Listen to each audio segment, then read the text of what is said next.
All right out there, guys. It is Sunday. It's another Sunday. Boring, depressing. I'd rather be out where I was last weekend.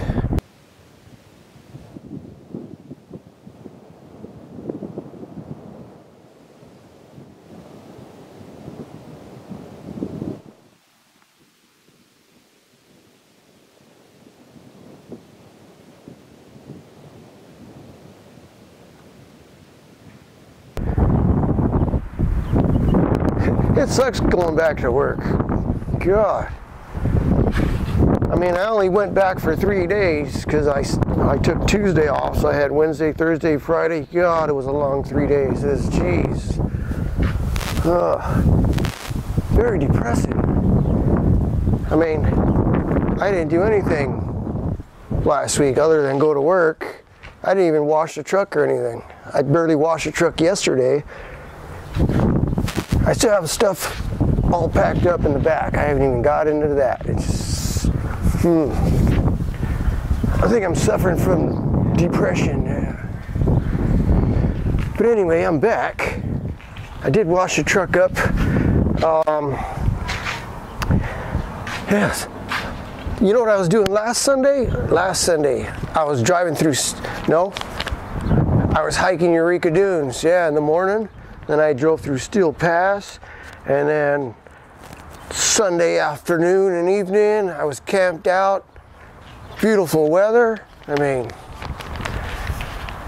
Monday, same thing. I just hung out and had a few cold ones, had a beautiful view, blue skies. It's peaceful, it was quiet because a lot of the people that were out for the holiday had left, so there was only a few campers left. And these people were just the kind of people that just like kicking back, We're sitting under the palm trees, They were smoking their thing, and I was drinking my thing, and just discussing politics, four-wheel drives and campers and you name it.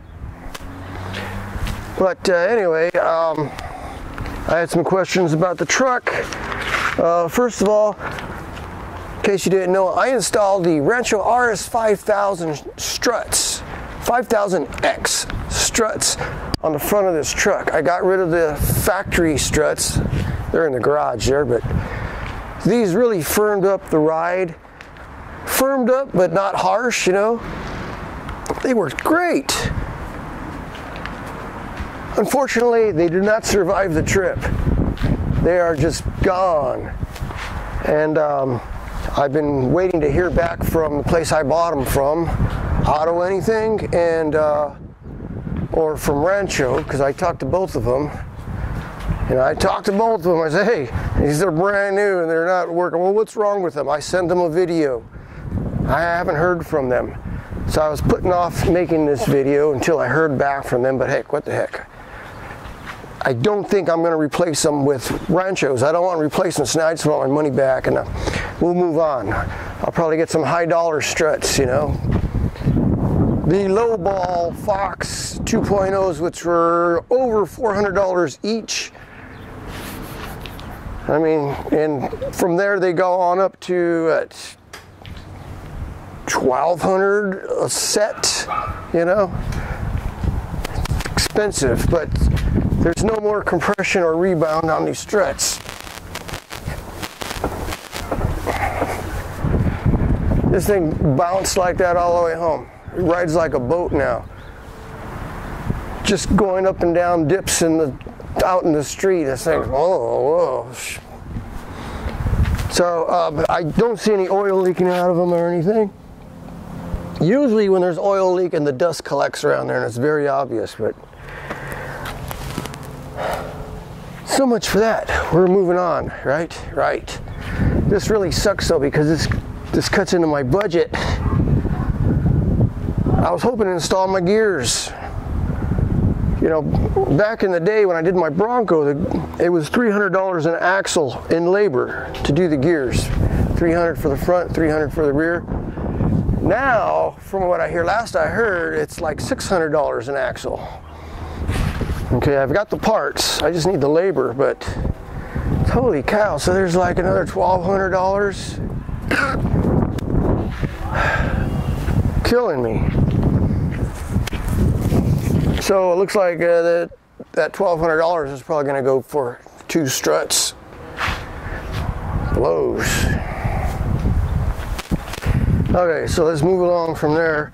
How'd the bump stops work out? The bump stops worked out pretty good. I think I need to adjust them a little because what I didn't figure in there is the compression, because there's no specs on these things. How much do they compress? I mean, what's the maximum compression on these things? I have no idea. I think I need to tighten that up more, because if you look at the factory bump stops, they're real tight to the control arms. Here I've got maybe a 2-finger gap. I think I need to take that gap up to tighten them up. So it's all learning curve putting those things on. Okay. Oh, and they're a little noisy. You get a clunk clunk when they hit. And on the rough roads, it's clunk clunk clunk clunk clunk clunk clunk clunk. Might be a bit annoying. It might go away when I tighten them up. I don't know.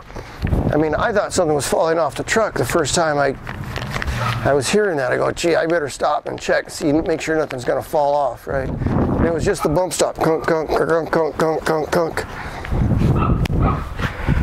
All right, so that's that. People have been asking about the mileage. My mileage dropped as soon as I put the bigger tires on this truck.